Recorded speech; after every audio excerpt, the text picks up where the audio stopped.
Bonjour tout le monde, merci de nous avoir rejoints. J'espère que vous allez bien. La France rend hommage aujourd'hui au général de Gaulle. Il avait fait quelques apparitions sur notre secteur. L'homme que nous voyons à l'écran s'appelle Antoine Masse. Il était maire de Meisenthal et de Sourtes, mais aussi directeur de la verrerie de Meisenthal. Durant ses fonctions, il entre en résistance durant l'annexion de 1940 à 1945 avec sa famille et de nombreux habitants du village.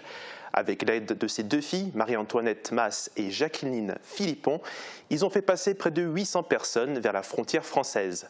En 1947, il reçut la Légion d'honneur des mains du général de Gaulle en personne. Après ce retour dans le passé, nous revenons au présent. Au programme aujourd'hui, nous parlerons de transfert de patients atteints du Covid-19 vers l'Allemagne, des entreprises du BTP ou encore de drones militaires. Mais avant de commencer, je vous laisse découvrir l'actu en bref dans notre Flash Info du jour. Retard de chantier, difficultés d'approvisionnement, coûts supplémentaires, l'année 2020 aura été difficile pour les entreprises du BTP. Heureusement pour elles, elles auront bénéficié d'aides financières et elles sont actuellement autorisées à travailler contrairement au début du premier confinement du printemps. Le CHR Metz-Thionville, en lien avec l'ARS du Grand Est et la préfecture de région, a coordonné un transfert de nouveaux patients Covid-19 vers le Land de Saar en Allemagne.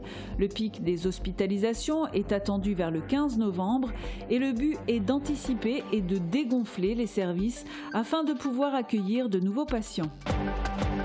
La saison des champignons est de retour. De nombreuses variétés sont présentes en ce moment dans les prés et dans nos forêts. Pour les amateurs, la cueillette est toujours possible à condition de rester à moins d'1 kilomètre de son domicile et de savoir les reconnaître, car on ne s'improvise pas mycologue. Le drone militaire Black Hornet est un véritable hélicoptère miniature utilisé depuis 1 an et demi par le 16e bataillon de chasseurs à pied basé à Beach. Cet appareil est utilisé en mission, il est léger et discret. Le drone peut s'élever jusqu'à 300 mètres et s'éloigner à 2 km afin de donner une vue élargie de la zone de combat. La manufacture royale de Bains-les-Bains cherche un repreneur. L'ensemble du site, datant de 1733, qui fait 20 hectares avec 15 000 m² de bâtiments, est à vendre. Les propriétaires actuels l'ont rénové et entretenu depuis 2004. Le site est largement dédié au logement, maisons, gîtes, chambres d'hôtes, qui peut accueillir jusqu'à 70 personnes en période touristique. Pour anticiper l'arrivée de nouveaux patients atteints du Covid-19 dans les prochains jours, le CHR Metz-Thionville, en lien avec l'ARS du Grand Est et la préfecture de région, a coordonné le transfert de nouveaux patients vers l'Allemagne et plus particulièrement vers le Land de Saar. Un premier patient de l'hôpital Bel Air de Thionville est parti vendredi matin direction Völklingen. Ces derniers jours, ce sont 5 patients en soins critiques de Thionville, mais aussi de Sarreguemines et de Saint-Avold, qui ont pris la direction des hôpitaux du Land de Saar. Reportage de Jean-François Ambroise. C'est l'un des 5 patients atteints du Covid à être transféré direction Völklingen. Ce matin, aux urgences de l'hôpital Bel Air de Thionville, le transfert de patients malades est à nouveau mis en place avec l'Allemagne voisine et le Land de Saar. Le patient qui part, c'est parce qu'il est stable et que ça permet d'anticiper d'avoir de la place en réanimation pour un patient qui va arriver, qui ne sera pas stable et qui ne sera pas transportable. Anticiper tout risque de saturation, voilà la mission à l'heure actuelle pour le personnel du CHR Metz-Thionville. Car la deuxième vague arrive, les courbes des cas positifs sont exponentielles. Plus de 58 000 nouveaux cas le 4 novembre en France, dont près de 1000 en Moselle. L'Institut Pasteur annonce un pic des hospitalisations autour du 15 novembre. On anticipe très clairement, le choix est fait de dégonfler, il faut bien le dire, avec des patients qui sont stabilisés. Et avec un partenariat avec la SAR, qui est maintenant un partenariat bien connu, travaillé depuis maintenant longtemps dans différents domaines, mais particulièrement avec la première vague. Lors de la première crise, 72 patients mosellans ont été transférés, 30 vers d'autres régions de France, 42 en Allemagne. Pour l'heure, les services de réanimation du CHR Metz-Thionville ne sont pas saturés, mais sous tension tout de même. On a presque 150 patients Covid dans le CHR et presque 30 en unité de soins critiques. Pour des capacités de combien en réanimation ? Alors, Ça, on était monté vous vous rappelez, en mars à une centaine en réanimation.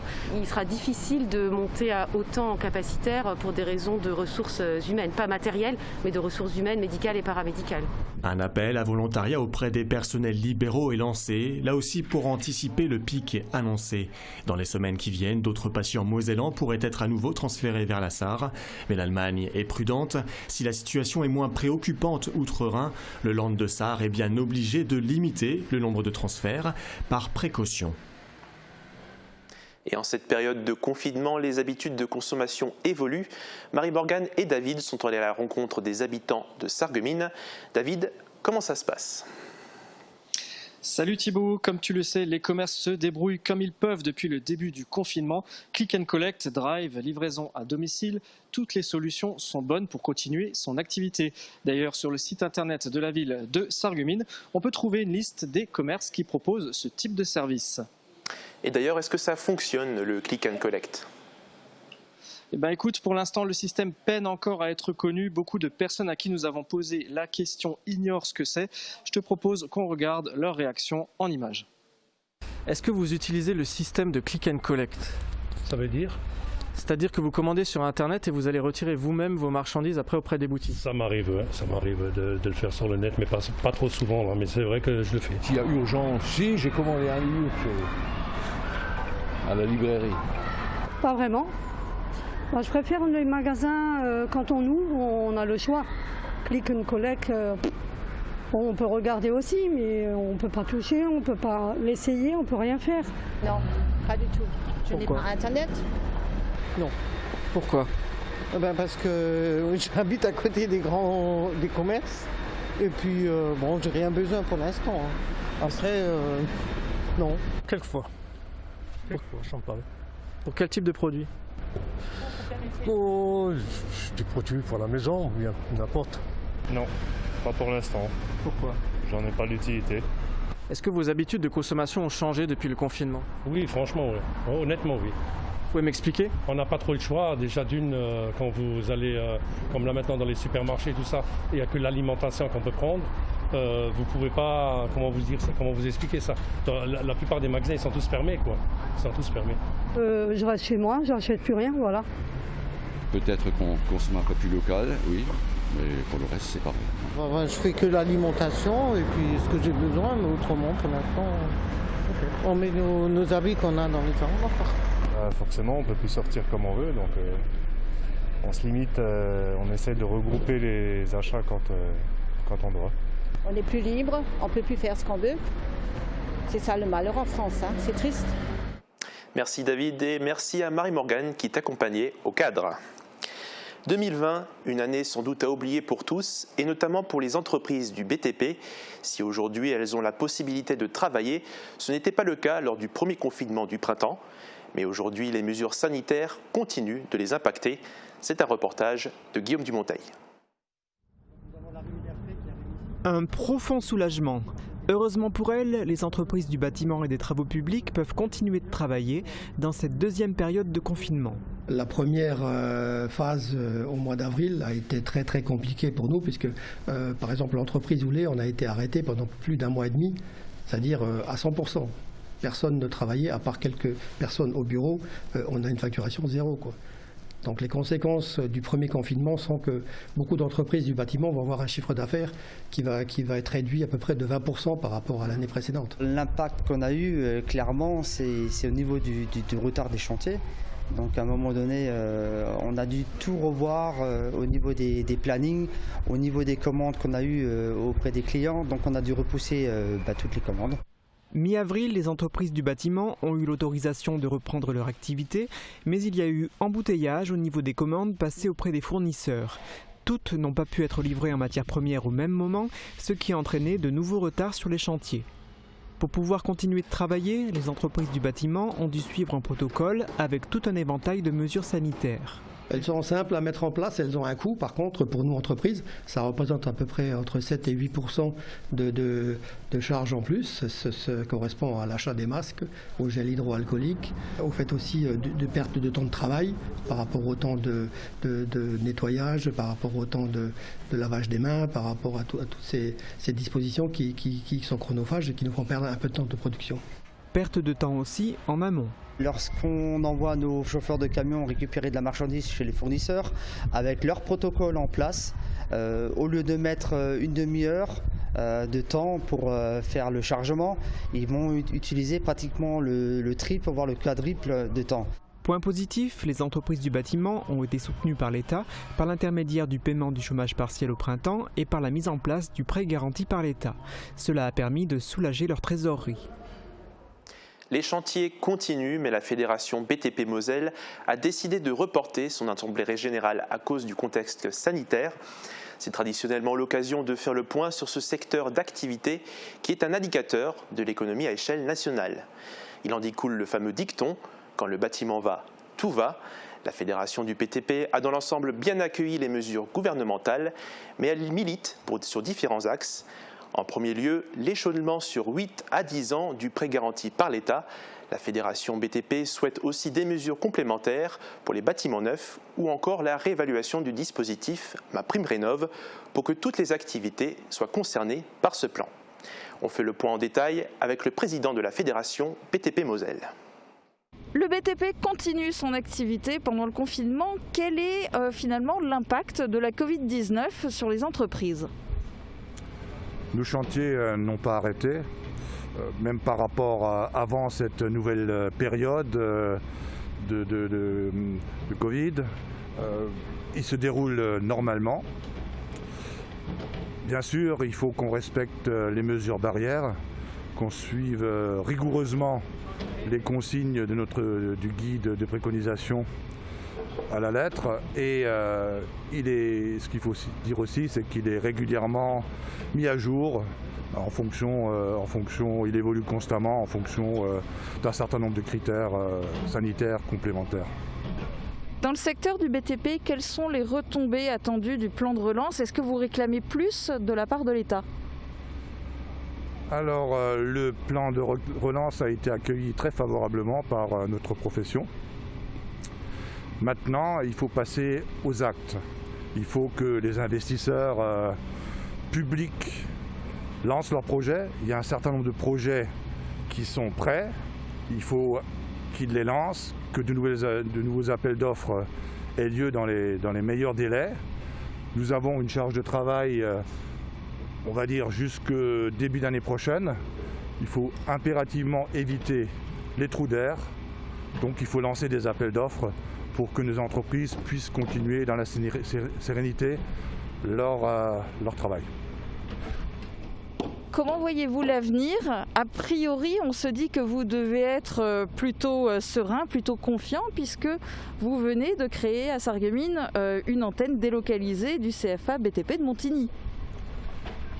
Alors certes, si effectivement ce grand plan de relance se met en marche le plus rapidement possible, mais il n'y a pas que ça, parce qu'on a des propositions, des suggestions aussi à faire au niveau du gouvernement. Alors au niveau de MaPrimeRénov', il faudra certainement la réévaluer et il faut que l'ensemble des activités soient concernées par ce plan. C'est très important. Le dispositif Pinel, là aussi, il serait judicieux dans la mesure du possible de le prolonger jusqu'en 2029 parce que ça permet aussi aux investisseurs d'avoir une visibilité à plus long terme. Et le point important aussi, c'est qu'il faut redonner confiance. C'est très important parce que la confiance, c'est cette main invisible qui fait que demain l'économie reparte. Vous m'avez posé également la question concernant le CFA de Montigny avec notre antenne que nous avions inaugurée récemment à Sarreguemines. C'est un projet qui me tenait particulièrement à cœur. En effet, il faut se rapprocher au maximum du domicile de nos apprentis. Vous savez tous qu'on a un problème pour se rendre à ce CFA et être le plus près possible de leur domicile, c'est très important. Et je pense aussi par ce biais-là, on arrivera aussi à attirer de nouveaux apprentis vers nos métiers. Nous allons marquer une courte pause, c'est l'heure des prévisions météo. On se retrouvera ensuite après la pub. Nous découvrirons un appareil miniature qu'utilisent les militaires du 16e BCP à Beach, le drone de reconnaissance Black Hornet. Et nous parlerons de l'automne avec la cueillette des champignons. Et nous continuerons aussi la série de la famille Tout écran. A tout de suite. La météo vous est présentée par le Crédit Mutuel. Une banque qui appartient à ses clients, ça change tout. Couverture, crépissage, peinture et isolation. Avec Modern Habitat, votre maison sera belle et confortable par tous les temps.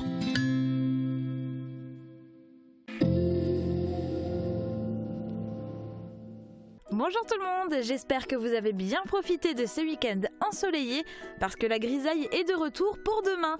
La matinée débutera sous le brouillard et le ciel restera couvert tout au long de la journée. Côté température, pas d'amélioration, les minimales iront de 4 à 7 degrés, les maximales de 10 à 13 degrés. Demain nous serons le mardi 10 novembre et nous fêterons les Léons. Il fera jour de 7h34 à 16h56. Passez une belle journée et à demain. Couverture et zinguerie, une toiture Modern Habitat apporte sécurité, protection et pérennité par tous les temps. Merci d'avoir suivi la météo avec le Crédit Mutuel. Une banque qui appartient à ses clients, ça change tout.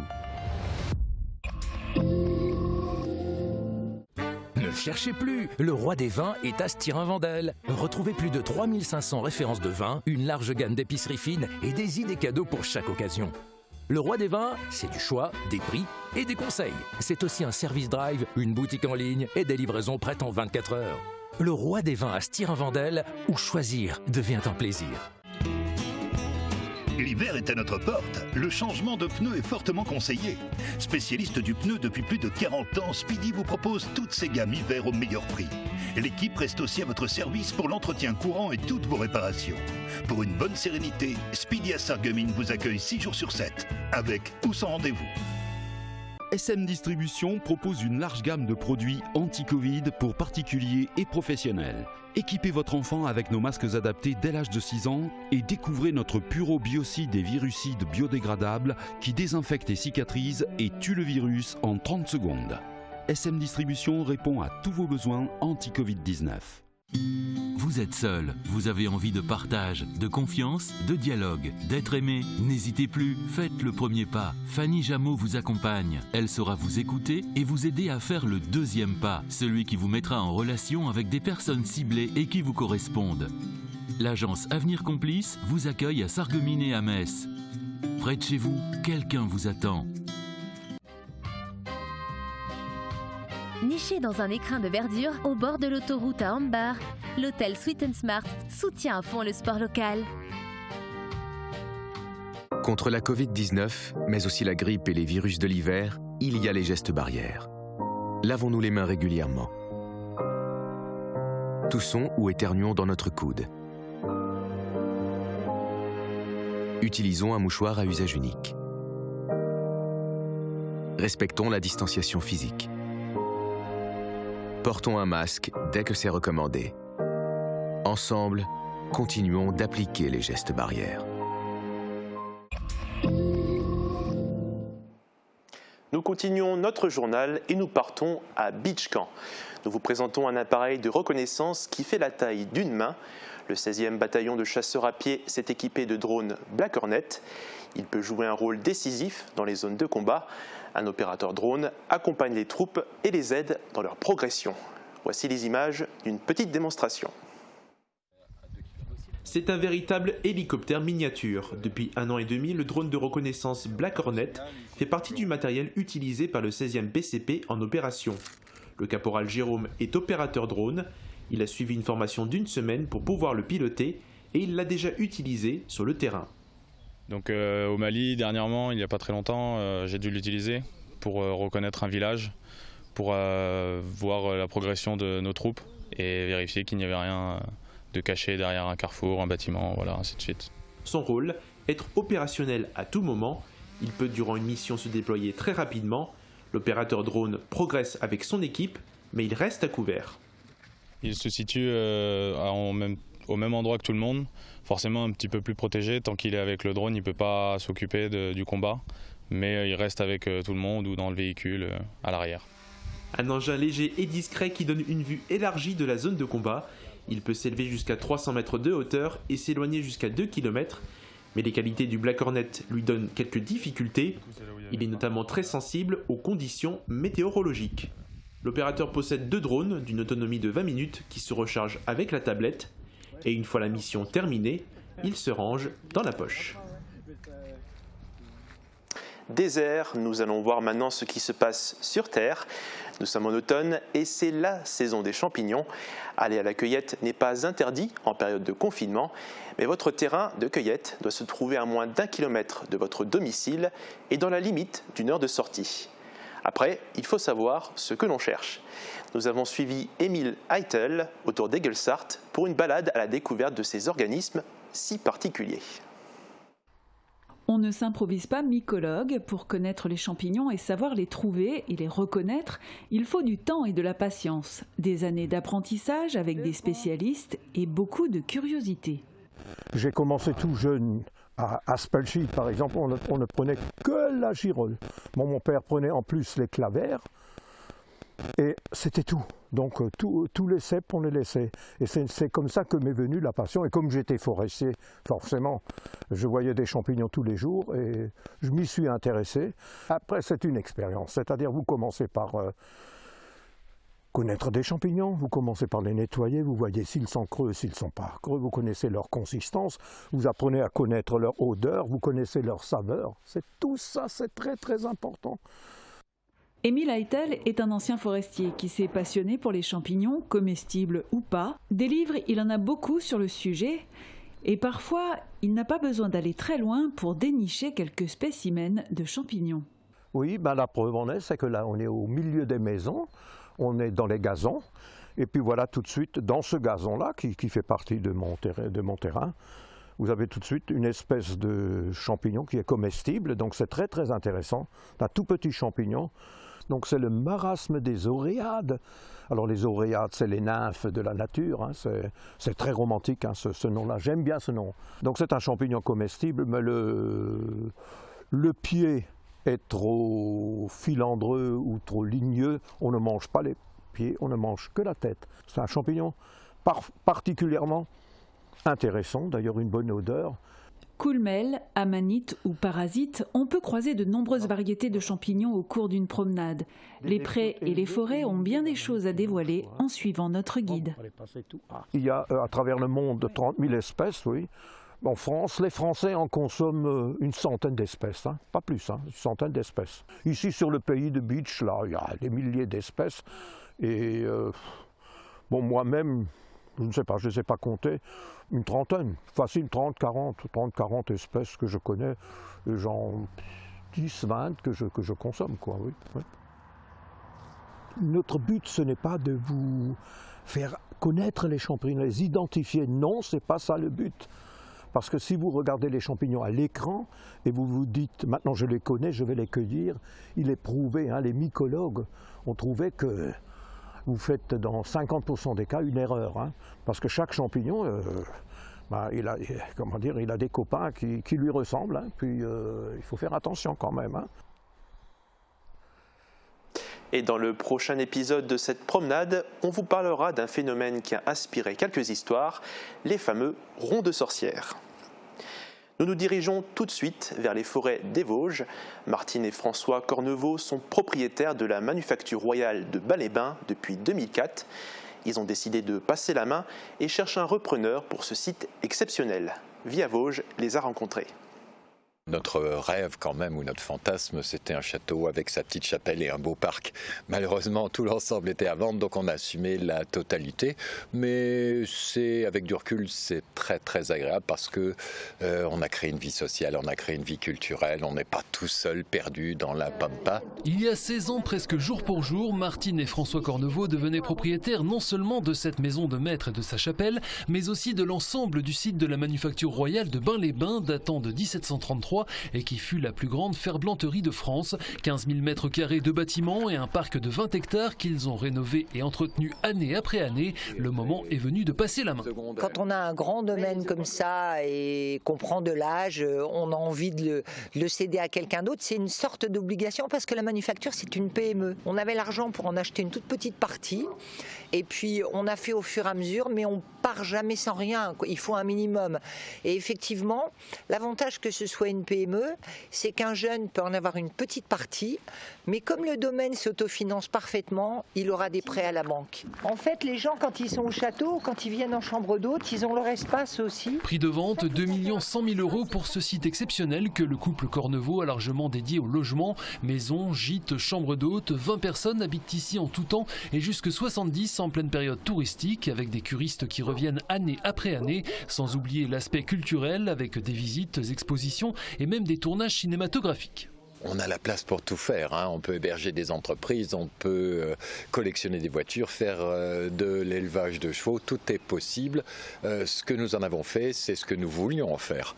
Maintenant, le suivant, ça sera son affaire, avec quand même, on espère, une préservation et la continuité dans la restauration de ce très beau patrimoine. Amoureux des vieilles pierres et tout particulièrement du XVIIIe siècle, le couple originaire de Meurthe-et-Moselle, marié depuis 47 ans, avait précédemment rénové la résidence d'été du duc Léopold à Lunéville et d'autres bâtisses à Malzéville et Dommartemont, mais quittera sans doute la région après la vente. Du côté de la Drôme, entre Grenoble et Valence, ça sera un petit peu notre point de chute pour pouvoir rejoindre ma fille. Mais rien en tout cas en vue, mais ça sera forcément quelque chose à retaper. Les gens nous disent arrêtez, ah non, il faudra qu'il y ait quand même des travaux parce que sinon on n'achètera pas. Si c'est tout moderne et tout fait, on n'achètera pas. On l'aurait parié, reste à savoir quand et qui sera le nouveau propriétaire de la manufacture balnéenne. De potentiels repreneurs se sont déjà manifestés. Il est temps de retrouver nos 5 compères de la famille Tout Écran. Nous continuons de suivre les aventures de Myriam, Erwan et leurs 3 enfants dans leur quotidien hyper connecté. Nous vous diffusions aujourd'hui l'épisode 7 de la 2e saison. C'est parti. Je me rappelle quand mon père allait bien. Il était souriant, il avait bonne mine et là, c'est plus le même. T'as vu ses yeux exorbités. Il a quoi, papy? Il est malade. Théo, il va falloir que tu sois fort. Ton grand-père est en train de devenir un conspirationniste. Conspirationniste, ça veut dire que ton grand-père pense qu'on nous ment sur tout. Que l'homme n'a jamais marché sur la Lune, que les Américains communiquent avec des extraterrestres, que la Terre est plate. J'ai une idée. Tu sais quoi? Filme-moi et on va lui envoyer un message. Ah, enfin on m'utilise à pleine mesure.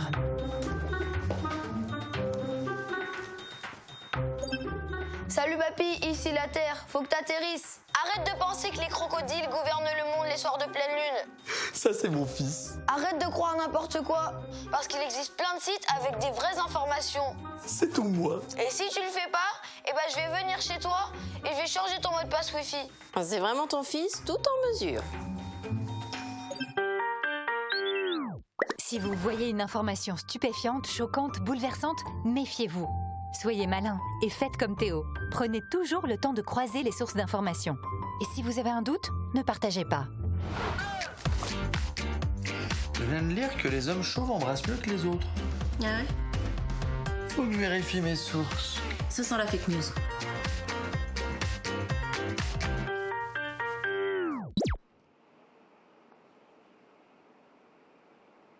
L'info continue en non-stop sur Mosaïque Cristal.